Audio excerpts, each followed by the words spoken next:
Hello, मैं हूं Monika. Welcome to Study Villa for another informative video. Guys, MEG 5 सिर्फ लगता डिफिकल्ट है। अगर आप थोड़ा ध्यान से पढ़ोगे तो you may find it easy. कई स्टूडेंट्स को प्रैक्टिकल क्रिटिसिज्म से डर लगता है, तो आज की वीडियो है on important literary critic I.A. Richards, जिन्होंने प्रैक्टिकल क्रिटिसिज्म का कॉन्सेप्ट दिया, साथ ही न्यू क्रिटिसिज्म में काफी सिग्निफिकेंट कंट्रीब्यूशन दिया। आज की इस वीडियो में आप जानेंगे complete detail on I.A. Richards, his concept of poetry, about new criticism, 4 kinds of meaning and much more. So watch it till the end.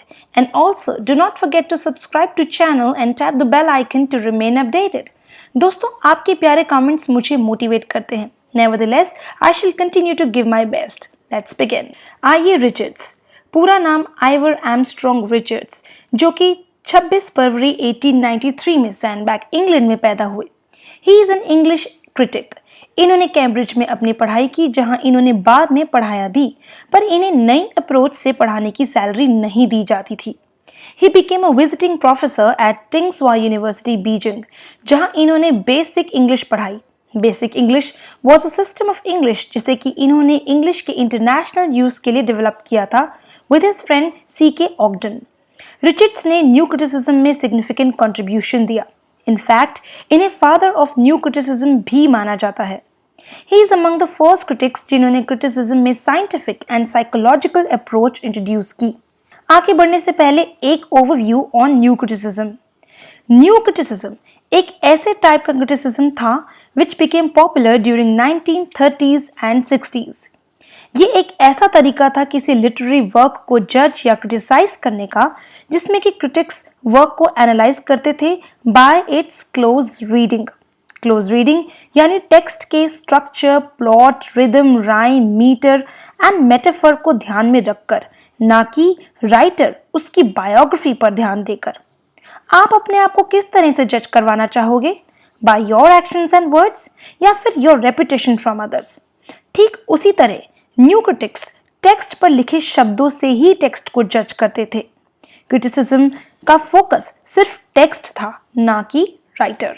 यदि मैं आपको एक पोम दूं पढ़ने के लिए कि ये शेक्सपियर की है, तो उसे समझने से पहले ही आप कुछ इमेज क्रिएट कर लेंगे। कुछ इसी तरह के एक्सट्रिंसिक फैक्टर्स के इफेक्ट की वजह से ही न्यू क्रिटिसिज्म का इंट्रोडक्शन हुआ। रिचर्ड्स के अलावा T.S. Eliot, Cleanth Brooks, John Crowe Ransom भी न्यू क्रिटिसिज्म के प्रोपोनेंट्स थे। न्यू क्रिटिसिज्म में टेक्स्ट को इस तरह एनालाइज किया जाता था कि उसमें इंटेंशनल एंड इफेक्टिव फैलेसी को एलिमिनेट किया जा सके। इंटेंशनल फैलेसी एक मिस्टेक है व्हाइल क्रिटिसाइजिंग और जजिंग अ टेक्स्ट, जिसमें राइटर के पर्पस या इंटेंशन को कंसिडर किया जाता है। इफेक्टिव फैलेसी लिटरेरी क्रिटिसिज्म में यूज होने वाली वो मिस्टेक है जिसमें रीडर पर पड़ने वाले इफेक्ट को कंसिडर किया जाता है। आइए देखते हैं some prominent works of I.A. Richards. His prominent works include Principles of Literary Criticism, Poetry and Science, Coleridge and Imagination, How to Read a Page, also Meaning of Meaning and Basic English with C.K. Ogden. So let's have a look at views of Richards on poetry. Principles literary criticism में Richards establish करते हैं nature and value of poetry. उनके according the science which unearths the secrets of literature is psychology.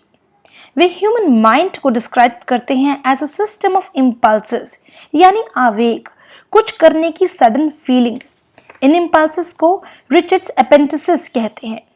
ये impulse इंसान के दिमाग को अलग अलग डायरेक्शंस में भटकाती हैं। ह्यूमन माइंड में तभी संतुलन बनता है जब ज्यादा से ज्यादा इम्पल्सेस सेटिस्फाई हो जाती हैं। वैल्यू ऑफ पोएट्री रिचर्ड्स के हिसाब से lies in organising the mind by balancing impulses. Poet balanced impulses को एक्सपीरियंस करके रिकॉर्ड करता है और उसे रीडर्स को भी फील करवाता है। इस तरह जिस सोसाइटी में आर्ट फ्रीली प्रैक्टिस किया जाता है, वहां emotional peace and stability better होती है। रिचर्ड्स के इस बैलेंस स्टेट ऑफ माइंड को सिनेस्थेसिस कहते हैं, जो डिवर्स सेंसेशंस एंड इंपल्सेस के फ्यूजन एंड यूनिफिकेशन से अचीव होता है। रिचर्ड्स पोएम को देखते हैं as a response to stimulus. Response करने वाला है रीडर। तो पोएम की लैंग्वेज इज एम्बिगुअस, कॉम्प्लेक्स, जिसे रीडर अपने हिसाब से डिफरेंट मीनिंग्स निकाल सकता है। Richards principle of literary criticism में थ्योरी ऑफ लैंग्वेज देते हैं, जिसमें उन्होंने लैंग्वेज के यूज दो टाइप्स के बताए हैं, रेफरेंशियल या साइंटिफिक, जिससे सच या झूठ से जज किया जा सकता है।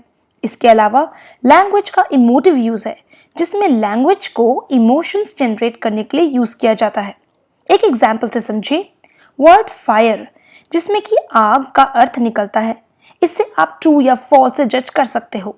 पर इसी शब्द को अगर इस तरह से इस्तेमाल किया जाए, हार्ट ऑन फायर, तो इससे एक्साइटमेंट का फीलिंग इवोक होता है।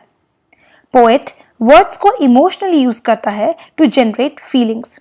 तो रिचर्ड्स डिफाइन करते हैं पोएट्री को as a class of experiences composed of all experiences occasioned by words which are similar to experience of poet, यानी पोएट्री एक्सपीरियंसेस के कम्युनिकेशन को कहते हैं।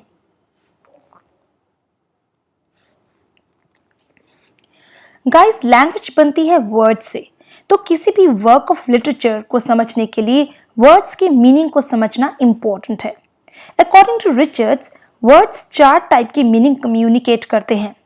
फर्स्ट, सेंस, यानी द लिटरल मीनिंग और द बेसिक आइडिया और thought. Second, feeling, भावनाएं, जो भी राइटर बताना चाहता है about the topic. Third, tone, attitude of writer towards the audience.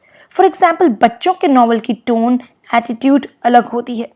Fourth, intention, intention यानी राइटर किसी इफेक्ट को प्रोड्यूस करना चाहता है। It is the purpose of the writing, इसलिए कुछ पॉइंट्स को अरेंज किया जाता है, कुछ पॉइंट्स पर फोकस किया जाता है। तो पोएटिक मीनिंग इन चार टाइप्स की मीनिंग को मिला जुला कर ही स्पष्ट होता है। बात करते हैं प्रैक्टिकल क्रिटिसिज्म की। ये एक formal study of English literature है, जिसकी शुरुआत हुई with series of experiments by I A. Richards. Richards ने कुछ स्टूडेंट्स को पोम्स दी without any information about who wrote them और when they were written. Results को उन्होंने एनालाइज करके अपनी बुक प्रैक्टिकल क्रिटिसिज्म में रिकॉर्ड किया। वे स्टूडेंट्स को पेज पर लिखे शब्दों पर ध्यान देने के लिए एनकरेज करना चाहते थे, ताकि वो अपने दिमाग में चल रहे थॉट कॉन्फ्लिक्ट को रिजॉल्व करके इमोशनली स्टेबल हो जाएं। रिचर्ड्स के most influential student William Empson ने ऐसे लिखा 7 टाइप्स ऑफ एम्बिग्विटी, जिसका काफी प्रभाव पड़ा on new criticism.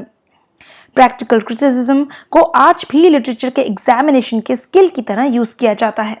Richards is among first critics of 20th century जिन्होंने इंग्लिश क्रिटिसिज्म में साइंटिफिक प्रिसिशन डाली। He is referred to as critical consciousness of the modern age. Modern critics derive their strength from works of Richards. Richards ने अपने essay science and poetry में remark किया कि science and technology के chaos में poetry ही बचा सकती है। इन्होंने साइंस एंड पोएट्री की डिबेट में अपना जवाब दिया on peacocks essay of 4 ages of poetry, and he established a vital role of poetry in society. So that's it for this video, guys. I hope you like it and find it useful. Do not forget to comment and subscribe to the channel. Thanks for watching.